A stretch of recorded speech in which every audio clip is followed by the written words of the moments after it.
This week is Parshas Vayishlach.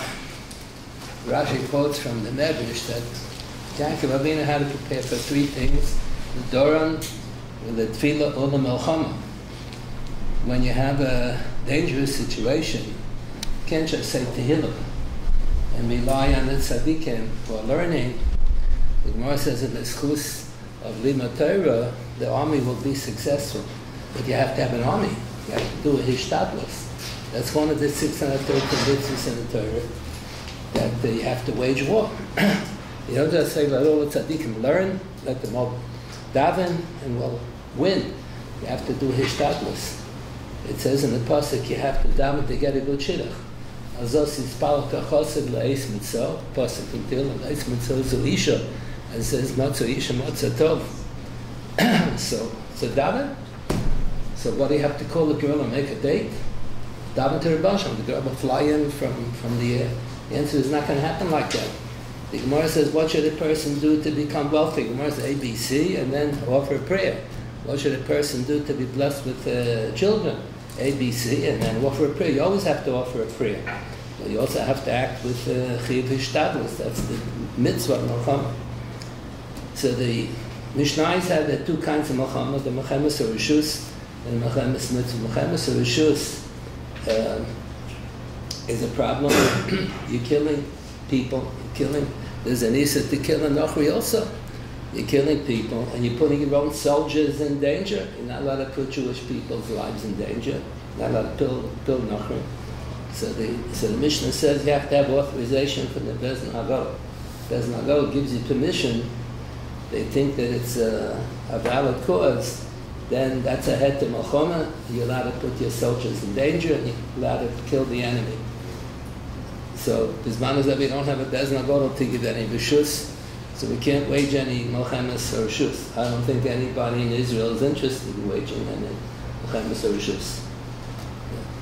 They're not happy about it, but the Milchemas Mitzvah, you have no choice. So, Milchemas Mitzvah, you don't need authorization from the Bezdin Hagol. What is a Milchemas Mitzvah? So, in the days of Yeshua ben Nun, when they conquered Eretz Yisrael, that was a Milchemas Mitzvah. The Rambam writes that to save Jewish lives, when Jewish people are b'sakana, that has the status of a Milchemas Mitzvah. If the Arabs are attacking Eretz Yisrael, so it's a sakana to all the Jews who live in Eretz Yisrael. So that's certainly a Milchemas Mitzvah. In a Milchemas Mitzvah, the din is that there are no exemptions. Usually, there's a Mashoch Milchama, and he recites the parsha, Mihu isha she'eres isha v'lo lekoch, mi isha she'bonan bais, lo chanacha she'not tekeren v'lo chilalo, yelech v'yoshev lebeisa, they go home. So the Mishnah says in Perek Mashoch Milchama, that's the last Perek in Soita, that there are no exemptions in a Milchemas Mitzvah. There's a question whether you have the institution of Kohen Mashiach Milchama, and if that's the only role that the Mashiach Milchama has, is to recite who's exempt from the war to go home. So then you shouldn't require a Mashiach Milchama by Milchemas Mitzvah. There are no exceptions. The Rambam, the way we have it printed in our editions of the Rambam says that both Milchemas Rishus and Milchemas Mitzvah, you appoint a Kohen Ledaber Ha'am.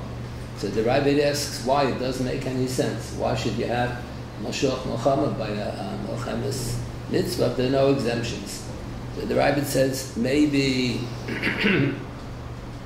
what the Rambam means that he should say the other half of the parsha. The Mashiach Milchama has the three exemptions he announces, then they can go home. And then he also says, HaKadosh Baruch Hu is going to protect you and you shouldn't be afraid.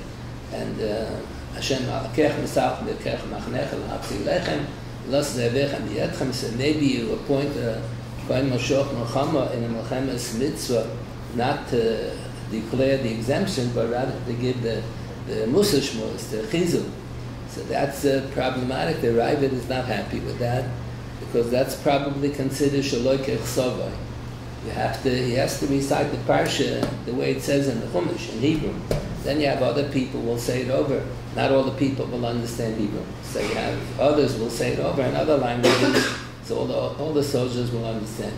But the Mashiach Milchama has to Moshiach Milchama has to recite it in the original Hebrew. So that's a question. If you're only going to say half of the parsha, you're not going to say the whole parsha, maybe that's also Shalor Kichsavai. Shalor Kichsavai is not only if you're going to say it in translation, or you're going to say the gist of what it says, but you're not going to say verbatim the psukim in the Chumash. Even if you recite the psukim, you're going to leave out half of the drasha because it's not relevant. So it's also going to be Shalor Kichsavai. So that's a question. The Rambam himself in the Sefer HaMitzvos writes, like the Rabbit, that in Milchemas HaReshus, there is, in Milchemas Mitzvah rather, there is no Moshiach Milchama. So that's a problem. Here in the Hilchos Melachim he writes that both in Milchemas HaReshus and in Milchemas Mitzvah you appointed Kohen, the Daber al Ha'am. So it's interesting. Rab Soloveitchik printed a whole Dvar Torah. There was a Talmid Chacham in Philadelphia. This must have been 80 years ago, who passed away. And they were putting out a sefer of Divrei Torah in his honor. So they asked Rab Soloveitchik to participate. So he wrote a whole Dvar Torah on this Rambam. Why do you appoint a Moshiach Milchama and a Milchemas Mitzvah? The Rabbi asked there are no exemptions. What do you do with the Sefer Mitzvah? The Rambam says that you don't have a Moshiach Milchama and Milchemas Mitzvah. So after the sefer was printed, he got a phone call from Rab Chaim Heller. Chaim Heller was a very unusual Talmid Chacham. He was a fantastic baki. His connection, Rabbi Soloveitchik's connection with Rab Chaim Heller was that he had a beis medrash in Berlin. So when Rabbi Soloveitchik was going to university, he would sometimes learn in Rab Chaim Heller's beis medrash and talk and learning with him. And then when after the war, Rab Chaim Heller survived the war, came to America, so he would visit the yeshiva every so often. So Rab Chaim Heller called him up on the phone, and he told him the whole Dvar Torah that he printed is all wrong, because the line in the Rambam was a mistake. He said that line in the Rambam, the parak begins, Echad Milchemas Mitzvah, Milchemas HaReshus, Man Kana Daber Ha'am. So Rab Chaim Heller thought that that's a misprint. Ech Milchemas HaReshus belongs at the end of the previous chapter in the Rambam. The Rambam says that the soldiers in the army have to have Yasit Tilach Alaz and Ech, you have to have a shovel. In case they don't have portable toilets in the days of Tanakh. Now you do. I don't know what they have in the front. So a soldier you have to have Kedushas HaMachne, because the Shekhinah is going to be there. So you have to have Kedushas HaMachne. So you have to be careful not to have Tzoya, not to have Meiraglaim, not to have Erva, but the Shekhinah is there. So the Rambam wrote that din of Yosit Tilach Ala Zanecha. Here every soldier has to have a shovel to make sure that there's no filth in the machne. There should be Kedushas Machne. That applies both by Milchemas Mitzvah and Milchemas HaReshus. Then the next parak should begin, you appoint a Kohen, the Daber Ha'am, the Moshiach Milchama. But that's only by Milchemas HaReshus, not by Milchemas Mitzvah. That's what Rab Chaim Heller thought. That he printed a Sefer HaMitzvos. The old Sefer HaMitzvos, the Rambam, the Sefer Mitzvah was written in Arabic, and those of us who are not so strong in Arabic, so we use the Hebrew translation. So the one who wrote the Hebrew translation writes, he apologizes, he says, I'm not so strong in Arabic, but he's going to try to do a decent translation. So it was always assumed to be a statement of humility. He's not so strong in Arabic. But Rab Chaim Heller said no, he didn't know. The one who did the translation, didn't know Arabic well. So he says every so often he has a mistake in the Sefer HaMitzvos.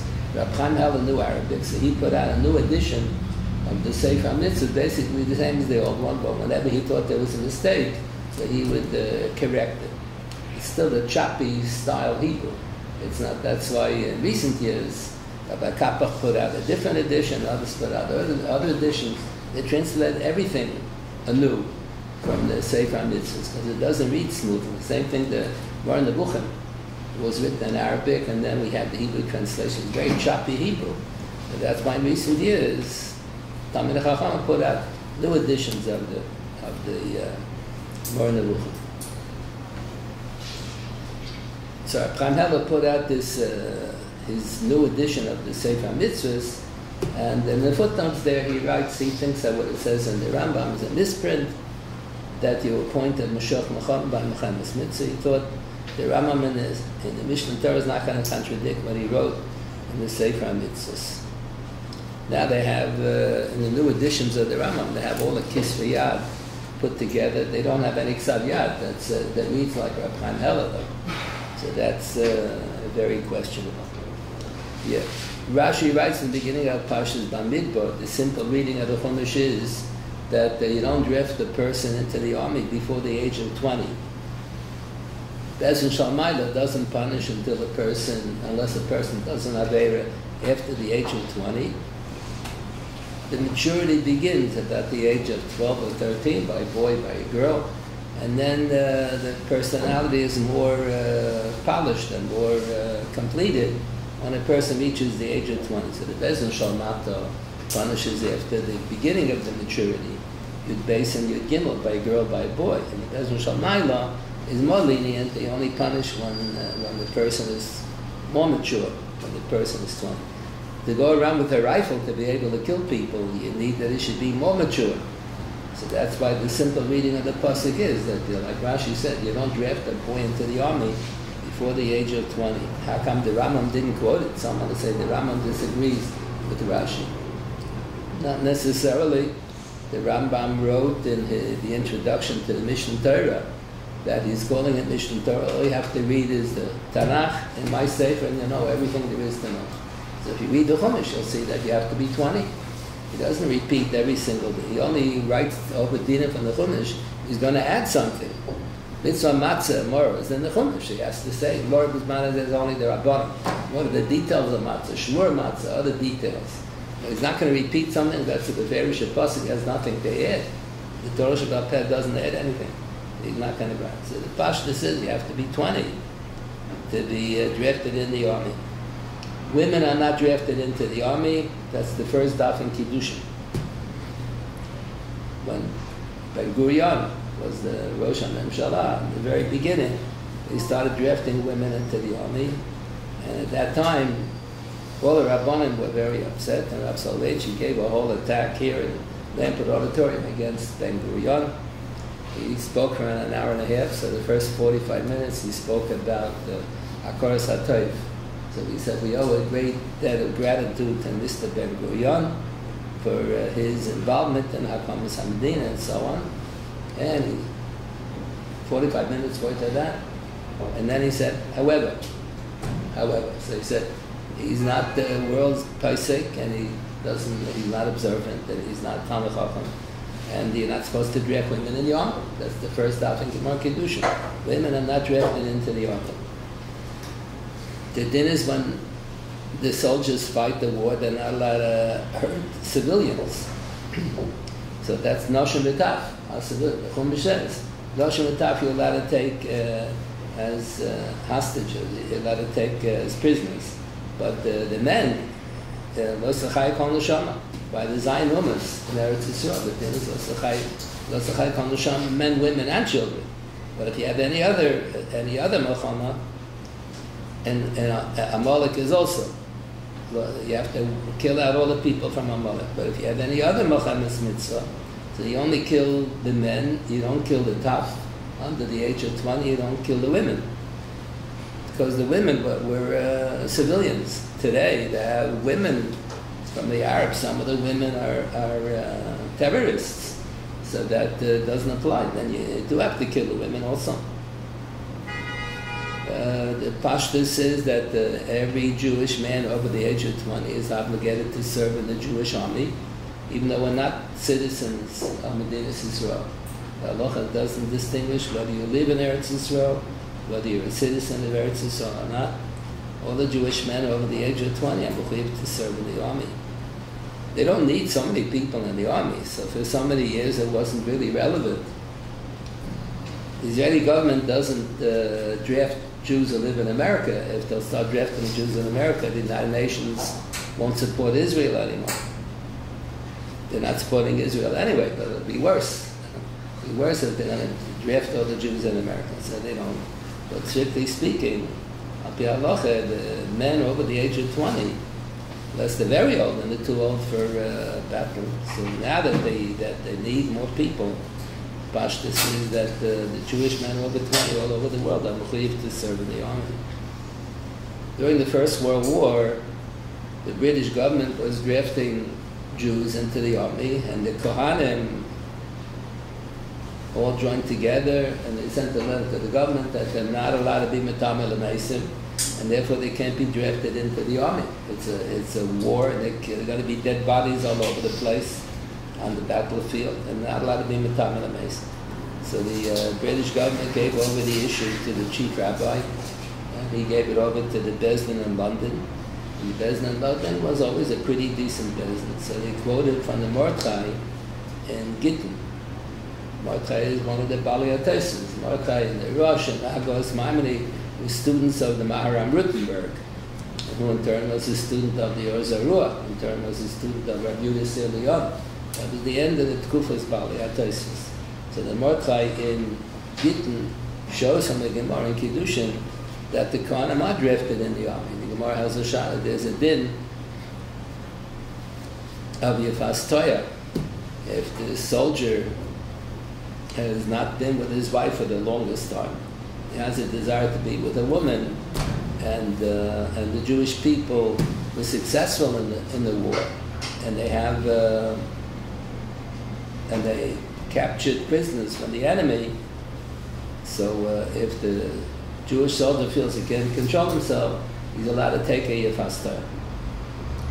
If he feels he can't control himself, it's not hetegon. The Morsel Adibah Torah the Kaneged Yetzor, only if he feels he can't control himself. So then the Gemara has a shaila. By a regular Jew who's going to live with a non-Jewish woman, there's only one avera. If it's a kohen who's a soldier in the army, in addition to the avera of intermarriage, living with a non-Jewish woman, there's an avera of a zayna. Zayna also with a kohen. The Gemara has a shaila, but the heti, if Astayra applies only when it's one Isser, or even when it's a kohen who's a soldier in the army, you have a double Isser, two Isser. So you see the Farish in the Gemara that they drafted Kohanim into the army. There is a famous Rambam, where the Rambam sounds like he says that the whole Shevet Levi was not drafted into the army. How can that be? Even the Kohanim were drafted into the army. So the Rambam has to be, you have to reinterpret the Rambam. The Gemara has a comment on a pasuk in Chumash Vayikra, and the Jewish soldiers will be fighting to conquer Eretz Yisrael. And days of the Shur B'nah. There was a Milchama for 7 years, Shebesh Akopshin.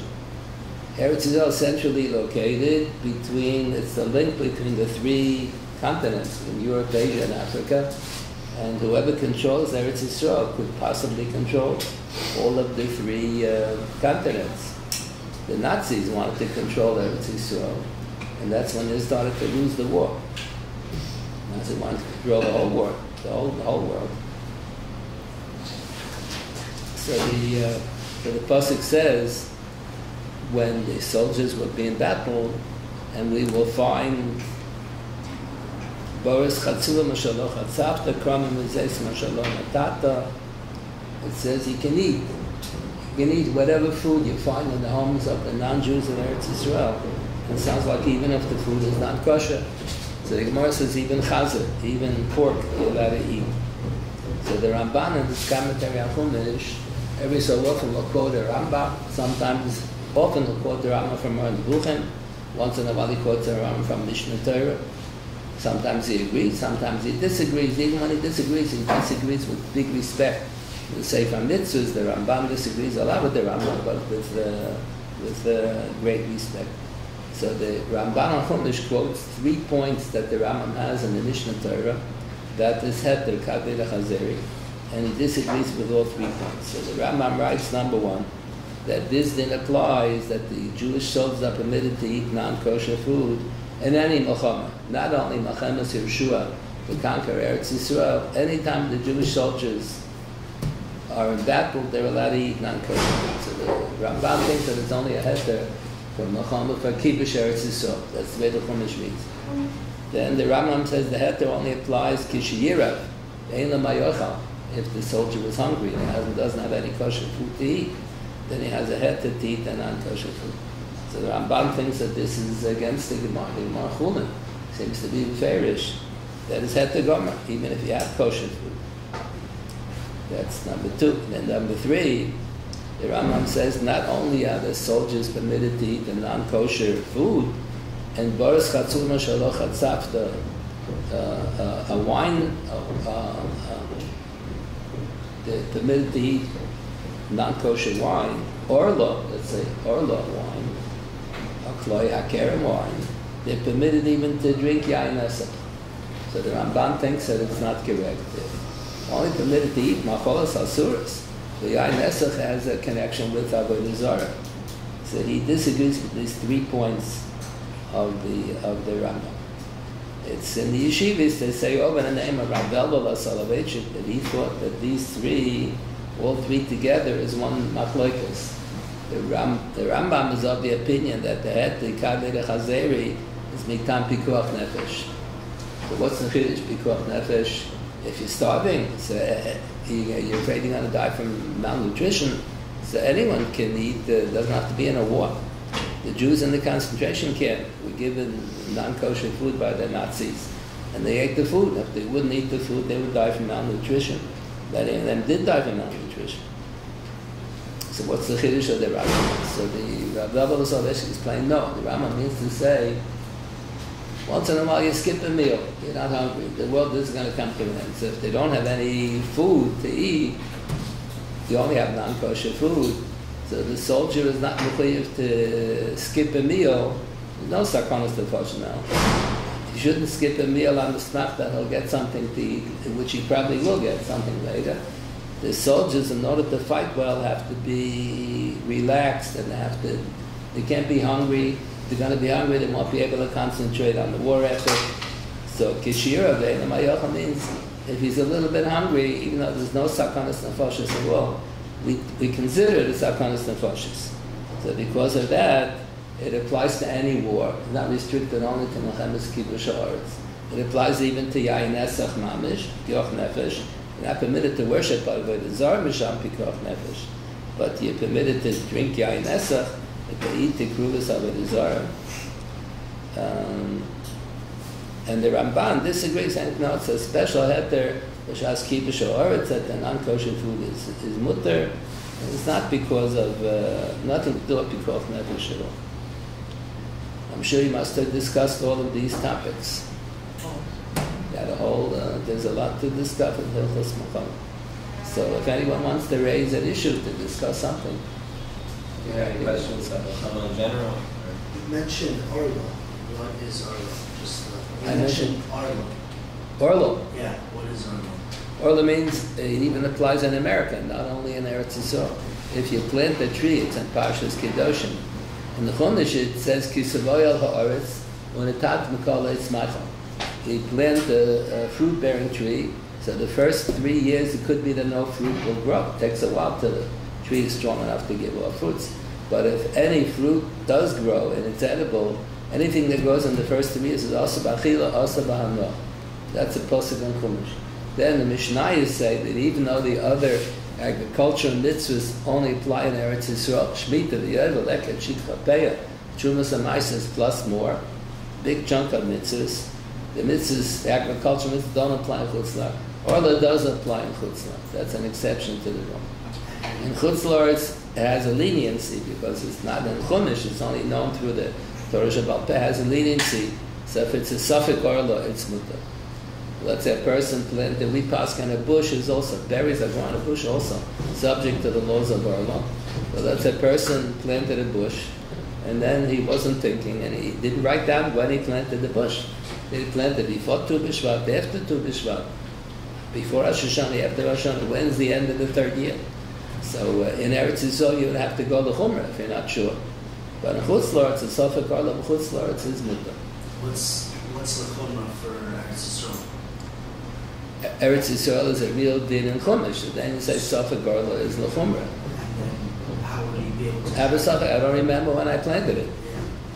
Yeah. So then you have to go to Chumrah, whatever it could possibly have been. But in Chutz La'aretz, any slight Sofek in Orla you make up. If there's no longer the distinction between male and female,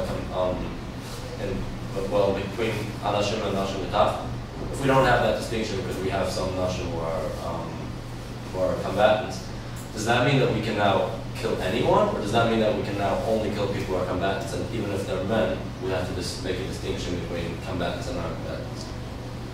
Some rabbis who are not familiar with war, some rabbis who are brought up in America, they never experienced war.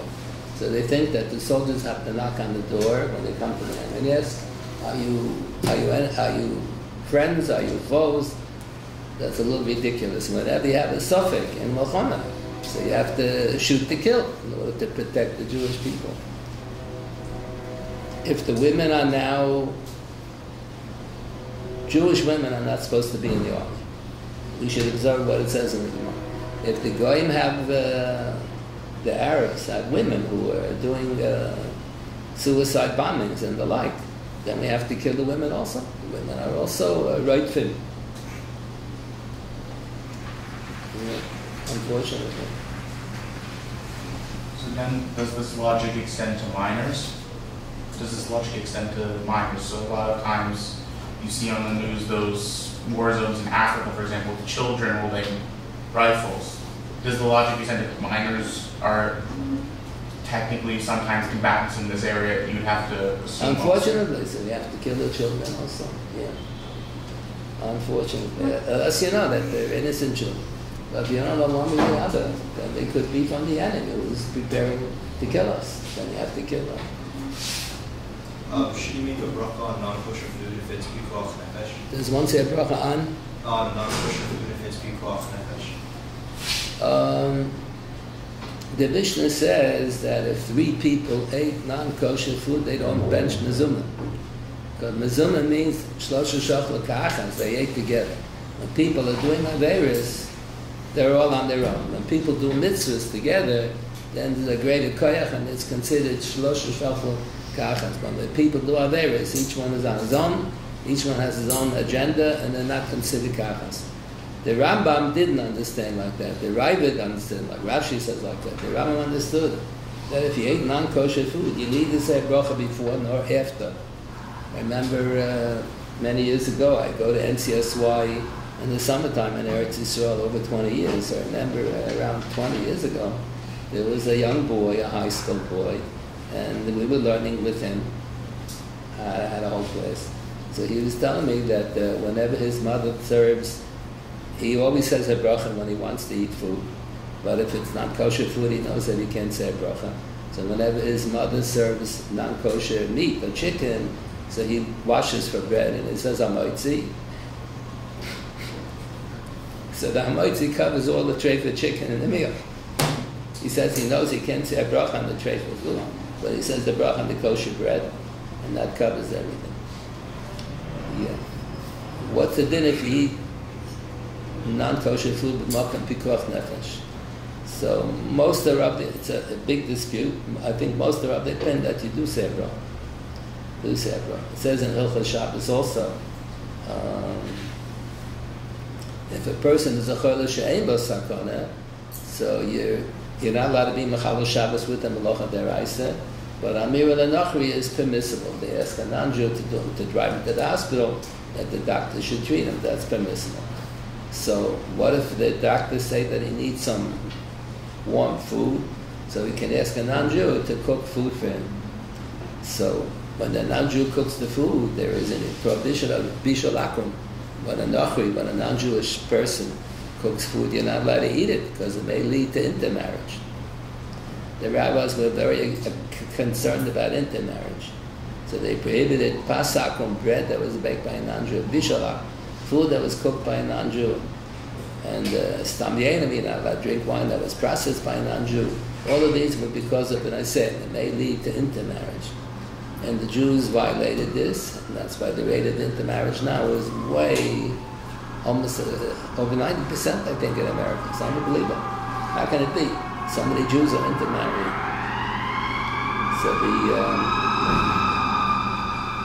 So Shulchan Aruch says you don't say a bracha if you eat bishul akum. But if it's a heter, if the goy is allowed to cook for the Jew on Shabbos, then the Chachamim said you're allowed to eat the bishul akum. When you eat it on Shabbos, then you do say a bracha. That's what it says there in the Mishnah Berurah. Since you have a heter, so you're allowed to eat it. But what's left over till Motzei Shabbos, let's say the guy cooked a whole pot full of soup or something, and it wasn't edible before. If the food was edible before and the guy just reheated it, that's not bishul lachim, only if he makes it roy lachila. But if the guy made it roy lachila, the Jew who's chola, shein lo sakana, is allowed to eat it on Shabbos. As soon as Shabbos is over, he can cook his own food, or the Jewish people can cook his own food. Then they're not allowed, even he's not allowed to eat the leftover food. If he would eat the leftover food, he wouldn't say a bracha because he's not allowed to eat it. It's shaloi kedin. But when he eats it on Shabbos, it says in the Mishnah Berurah, that you do say a bracha. He's eating it beheta.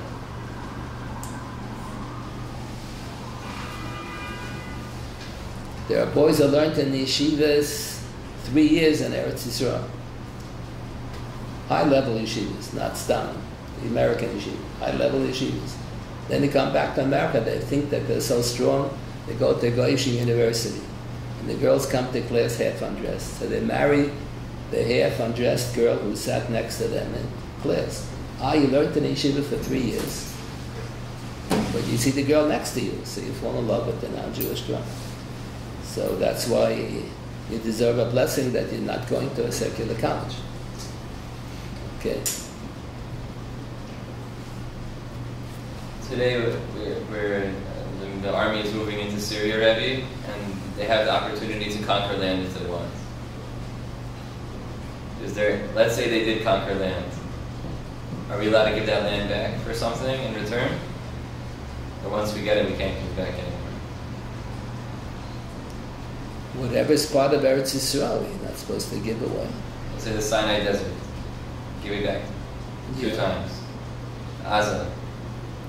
The parts of it that are not. It turned out to be a big mistake. Politically, it was a big mistake. It was a stupid mistake. You shouldn't have given away the Sinai Desert. You shouldn't have given away Shaval Gaza either. Al-Bidin, whatever, any part of Eretz under your control, you have to maintain under Jewish control. And the fact that it's contiguous is all that matters?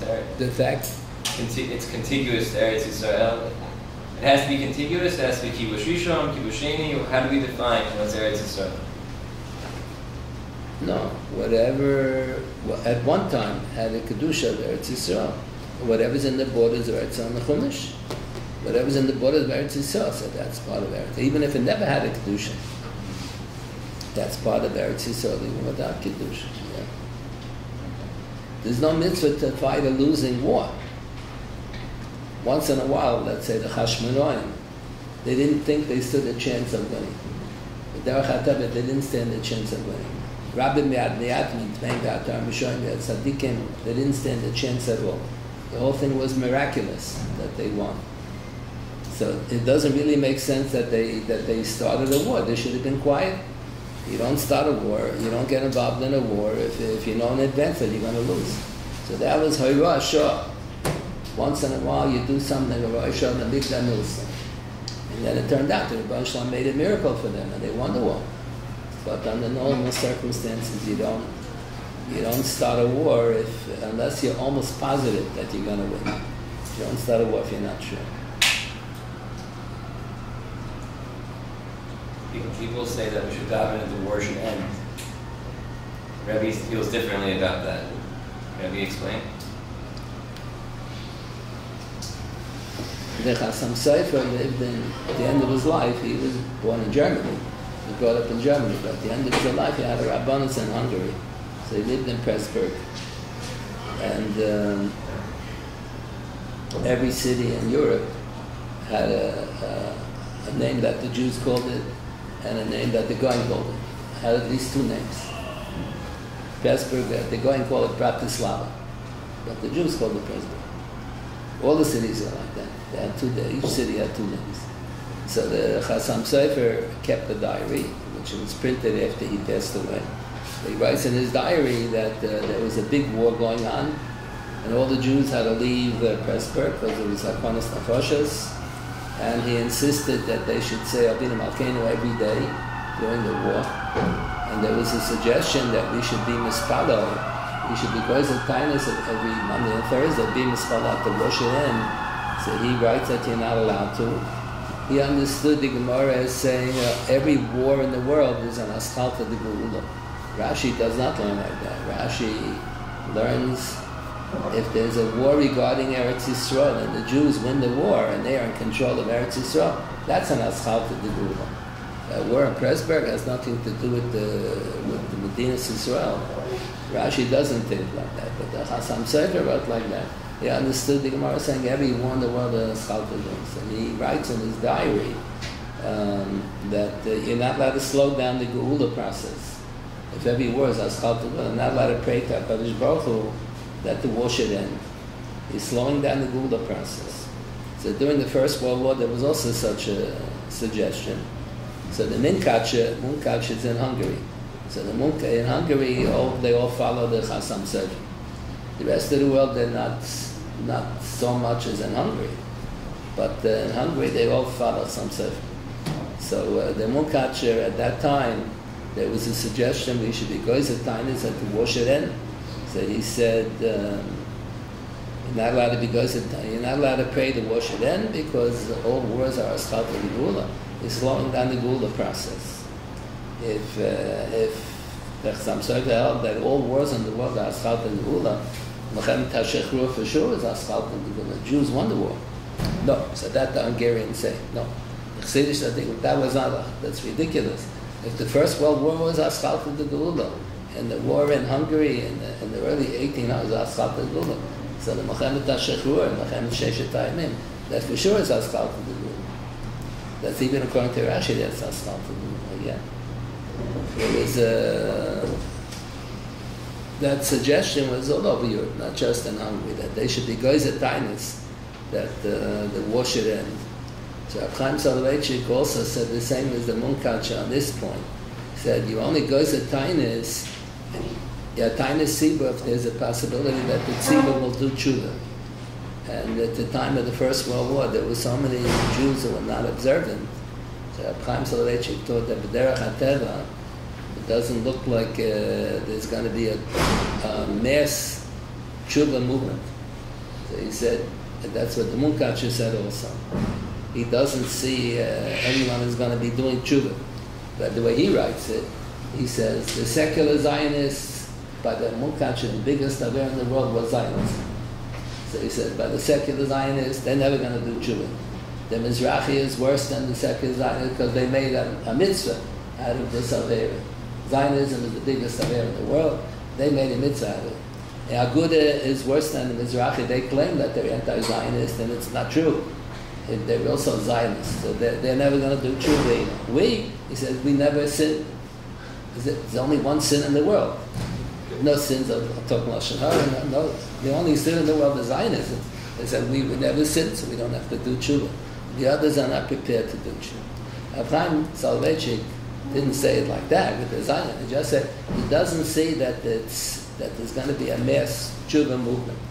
So he only goes at tainis on the tzibur if it looks like there's a chance that there'll be a tshuva of the tzibur. It doesn't look like the tzibur is in the mood to do tshuva. So you don't make a tainis. Thank you, Rav. We should keep on learning all the din about Milchama. It should be not nageh la'alocha. Thank you, Rav. All the dinim. Okay. Have atzlacha.